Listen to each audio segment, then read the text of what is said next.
Hi, this is Claire, and today I'll be covering a topic on a couple of launches that will be happening in 2026 and what you should be looking out for.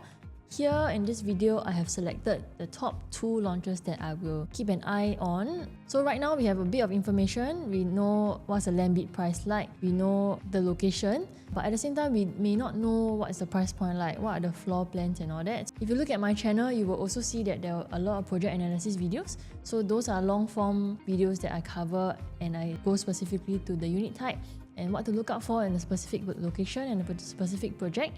So today I'll just cover on a higher level. These are the top 2 launches I'll look out for and what are the reasons why. So let's dive straight in. So in terms of the parameters, I'm thinking about the future potential. I'm thinking about potential demand and supply, meaning to say that would your demand in future be able to fit the amount of supply that will be selling in the market?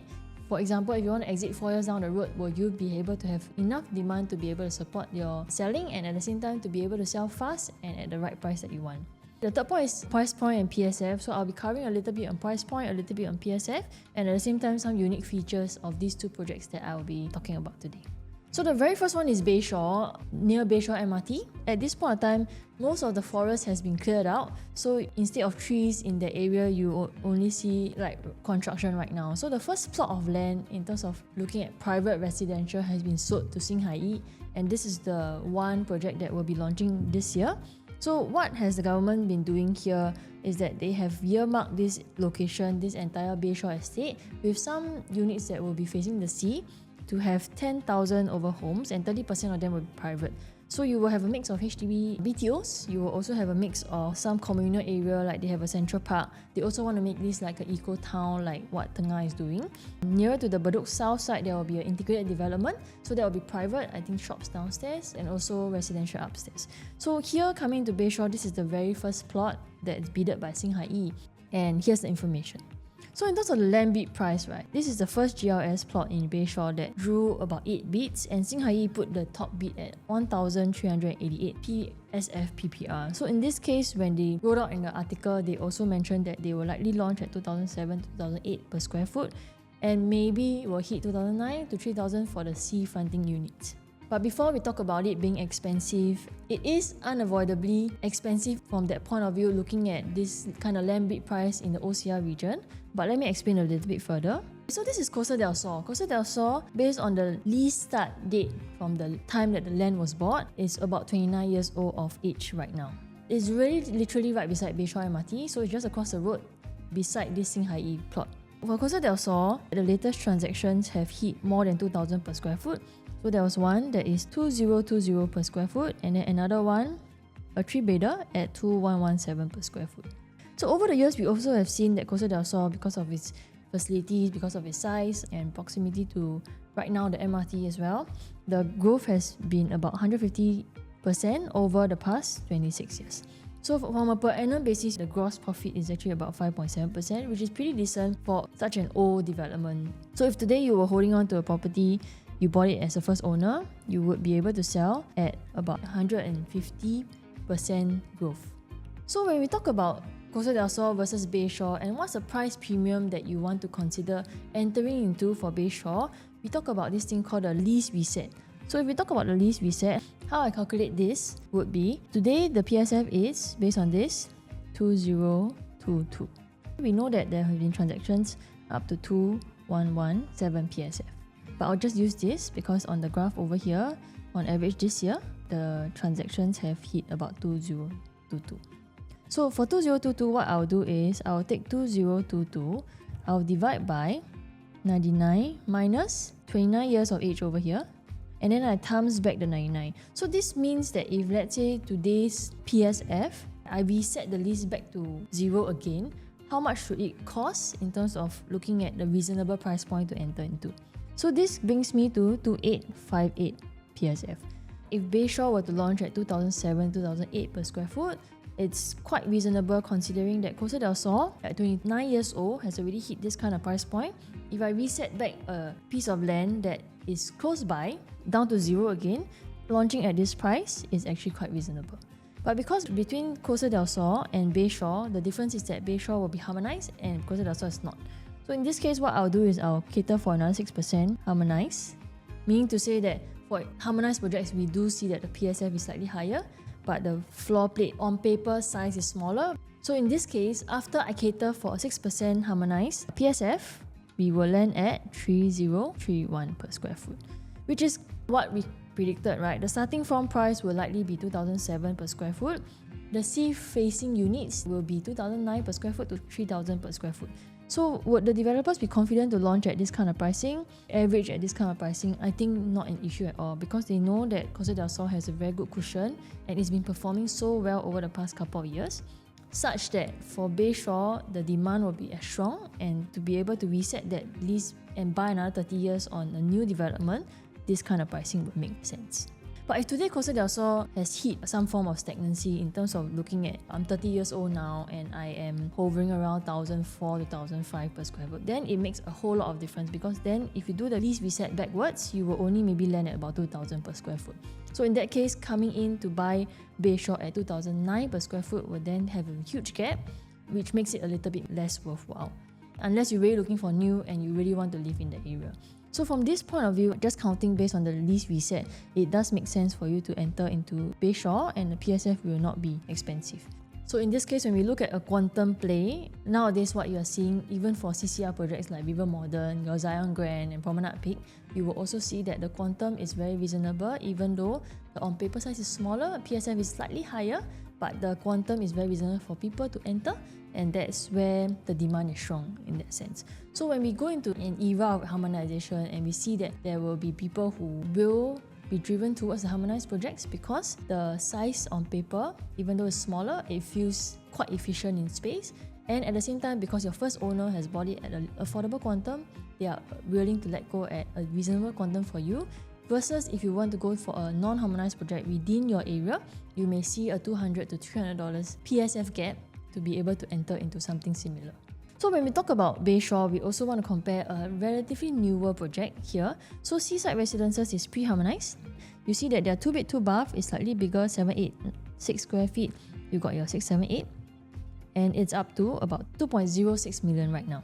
At this point in time, we do not know what are the sizes or what are the floor plans available for Bayshore. But for post-harmonized projects, we also see the pattern that the 2-bed 2-bath are as low as 646 square feet. So based on the calculation that we have earlier, if the developers were to launch at 2,008 per square foot times the 646, I can potentially get a 2-bedroom at about 1.8 million, which also is cheaper than what we see in, for example, Tembusu Grand, Katong, that area. The 2-bedrooms there have gone up to 2. So for me to be able to enter somewhere in the East Coast, maybe a seafronting unit, somewhere that's so close to Park Connector and MRT, right? For me to enter at 1.8 million is actually quite a huge draw for people who really want to live in the East Coast. So from a quantum play point of view, the Seaside Residences demand might be lower after Bayshore launches, because from the quantum point of view, I can get something brand new for 200k less. So we talk about 3-bedroom. Today, Seaside Residences has a pre-harmonized project at 1087 square feet. It's a 3-bedroom. PSF is around 2005 to 2006 right now, and the quantum is as high as 2.8. So if this year, Bayshore can launch a non-harmonized project at, let's say, 958 square feet, which caters for that harmonized 6% to 7% difference, for a 3-bed 2-bath as well at 2,008 per square foot, I times 958, I can potentially get something in the 2.68 million range, 2.7 million range comfortably, and I still save about 100k here for a brand new development. So you see where I'm getting at. For a pre-harmonized point of view, the sizes are bigger, the PSF is slightly lower, but the quantum might be higher because of the size. For a post-harmonized project, you can potentially get a same living space, higher PSF, but the quantum is 100 to 200k lower. In this case as well, we see that Seaside Residences, for a bigger 3-bed 2-bath, 1259 square feet, is up to about 3.4 million. But here, for a post-harmonized project, I just buffer about 1,002 square feet for a small 4-bedroom. There can be a 1184 square feet 4-bedroom as well. At 2,008 per square foot, we should be getting it around 3.3 million. So in this case, Bayshore could potentially be cheaper for a 4-bedroom.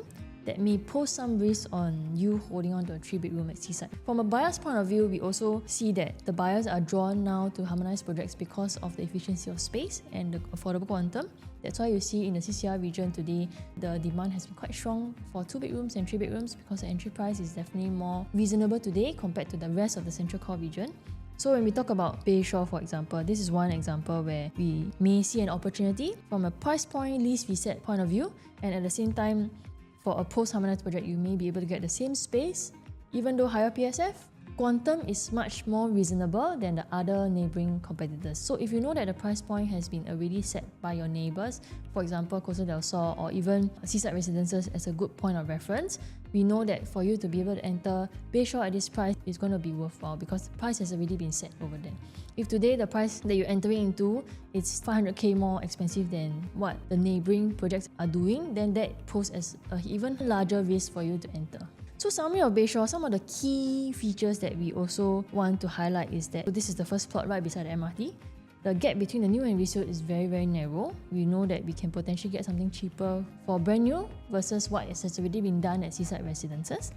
There will be some sea-fronting units that people can look forward to. At the same time, within the Bayshore, all the way stretching out to Bedok South, this is the first of everything. So in terms of price point, in terms of future land bids that might happen across the private residential projects, and also knowing that HDB demand might come in quite strong for future buyers in the next 10 to 20 years, then this would definitely be something that you can look out for. Before I continue further, this is actually my new Telegram chat. So within the chat, I will also offer insights, some video drops that I have been uploading every single week. And there are also a couple of information that you might want to know. If there are news articles that have come up, I will also kind of share some of my insights and some of my thoughts about it in hopes for you to be able to gain some clarity on your property decisions this year or down the road in the next couple of years. So I really appreciate the support, and also if you haven't liked or subscribed the video on the channel, please do so. It will mean a lot to me because I put in a lot of work for this. So thank you in advance for supporting me in this journey. So the next one I'm going to talk about is something that it's highly sorted. I think a lot of people have been raving about this. This is Thomson View. So Thomson View condominium over here has gotten their en bloc already. It's right at the foot of Upper Thomson MRT, and at the same time, there's also Thomson Plaza, which is a full-fledged mall. And at the same time, it's also 1 km from Tong School. Why am I talking about Thomson View? It's because of a couple of factors, but before that, I'll cover the en bloc pricing first. So in this case, Thomson View was finally sold in October 2024. So we will expect it to be launching mid this year or all the way to maybe August this year. But UOL and CapitaLand, the break-even PSF is likely to be 2050 PSF based on the land bid price that they en bloc it for. So to launch, we will be expecting about 2005, and will not be surprised if he has hit about 3,000 per square foot because in terms of the location, it's actually quite ideal, and I'll explain a little bit further. If you look at the supply in this area, the past couple of videos I've also talked about demand and supply. So today, if you're in an area where there's a huge amount of demand and very little people selling in the development or whether in your surrounding, there is a good chance that you will be able to get a good price out of it. But if today there's very low demand, that means no one looking at your area at all, but then there are like 20 listings on the market for the same unit type and the same size and the same bedroom type, then there will be a bit of a trouble for you to be able to get the ideal price that you want. At the same time, you will have 30 people just eyeing for one buyer to come by, and that will take some time for you to eventually sell the unit. In this case, when we talk about supply in the Thomson area, what I've done here is I've filtered out Upper Thomson MRT within 2 km, a condo, and for a project that is above 200 units. There are some small boutique projects around the area, but I'll filter that out. We see that there are 15 resale projects in the entire area. So really not many. If you look at the list of them, there is Thomson Impressions, relatively new, Thomson 3 quite new, Jetscape the newest one, Gardens at Bishan, Rafflesia, Clover by the Park, Thomson 800. These are all the older projects. Bradder View as well, this is included as well. Out of the 15 resale projects, there's only 3 that is less than 10 years old. Jetscape is one of them, and we know that Jetscape has already performed quite well. So because of that, you know that the demand outweighs the supply that is in the area for its good attributes as well. We want to also acknowledge that for a couple of areas in Singapore, Katong, Bukit Timah, and places like Thomson, there is some attributes that people look out for to want to live there. So there is your Heartlander, hawker centre, amenities, enrichment classes for kids. There are good schools around the area, and it's relatively central as well. Because of that, we know that the demand clearly outweighs the supply, and then hence, if you look at Jetscape, the newest project in the area that is doorstep to Marymount MRT, the profits are actually quite decent for a short holding period. Of course, we want to acknowledge that entry price plays a big part as well to this For Jadescape particularly, during the time when they launched, they actually launched about 200 PSF lower than your Park Colonial and Woodleigh. So in that sense, the room for profit is actually much more. Even for Thomson View, I think it's important that we look at what's the launch price like and also know when to cut off when it hits above a certain PSF. So the main draws for this is Dorset MRT, Dorset Mall, there's also Tong School, and lastly, what I explained to you earlier, it's about the low supply in the area. So when you have low supply and a lot of demand, people coming to Tong, people wanting to maybe live in the area, there's some form of nature there for people to appreciate as well, and yet driving to the city is not that far away. So I think there is huge draw to this, but to be very, very careful, it really boils down to the entry price. So today if they launch at 2,500 per square foot, I think it's no-brainer. But if it hits really 3,200 per square foot, that would definitely affect your profits a little bit if you are looking to just buy for investment. But of course, I think a lot of people here coming to Thomson View, they will be buying for own stay. So what is maybe good for you to consider is, because I think for Thomson View there will be a huge amount of demand and people prepping for it and thinking about wanting to buy Thomson View. In this case, there might be a good option for you to think about a family member who might be able to bulk purchase together with you, and then you can plan it from there. I've come to the end of this video. I hope this is insightful for you. If you want to find out more about the information of these two projects and for me to send you some info on it, you can WhatsApp me directly from this QR code over here, or you can also reach out to me via call. So I'll see you in the next video. Bye bye.